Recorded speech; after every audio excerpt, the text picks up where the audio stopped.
এই জিনিসগুলো যখন দুর্নীতি ছেয়ে গেছে আপাদ মস্তক, মানে প্রশাসন, এই যে আপনি কিছুদিন আগে বিশালগড় থেকে এক ভদ্রমহিলা যে একটা সোশ্যাল মিডিয়ার মধ্যে যে একটা বক্তব্য, এটা তো একদম বাস্তব।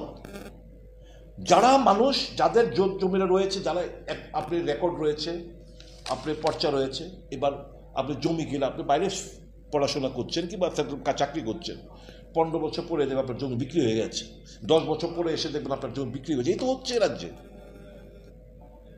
এই কারসাজিগুলো এত জোচ্চুরি, এটা তো এই কয়েকটা ফাইলে, এই যে কয়েকটা ফাইল উনি উল্লেখ করেছেন, 5টা ফাইল, এই 5টা ফাইলের বলছে 1400 কানি জমি 500 কোটি টাকার উপরে, অ্যাটলিস্ট 500 সিপাহীজলার জেলার এই কয়েকটা 5টা ফাইলে।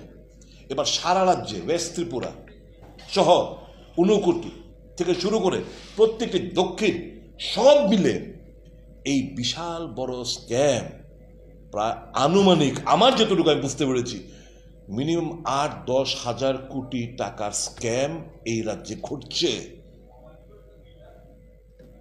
কোনো তদন্ত নেই। মুখ্যমন্ত্রীর কাছে চিঠি গেছে, মুখ্যমন্ত্রী রাগ কেন? এত বড় সাহস, তুমি কেন চিঠি লিখলে ব্ল্যাক অ্যান্ড হোয়াইট? ট্রান্সফার করো ইসকো। ভেবেছিলেন বোধহয় এই চিঠিগুলো আর কোনোদিন বেরিয়ে আসবে না। তো আমার কাছে অনেকদিন ধরে চিঠিটা, আমি শুধু অ্যাপ্রোপ্রিয়েট ফোরাম কিংবা আরও কিছু ডকুমেন্ট তার সঙ্গে যুক্ত হিসাবে আমি চেয়েছিলাম। এবং যখন প্রশ্নটা শর্ট ডিউরেশন কোয়েশ্চেনটা করেছি, যখন অ্যাসেম্বলি অ্যাকসেপ্ট করে তখন ডিপার্টমেন্টে পাঠালো, ডিপার্টমেন্টে যখন রিপ্লাইটা রেডি করছে, ডিপার্টমেন্টের কাছে যখন এলো, চোখ ছানা বড় হয়ে গেছে।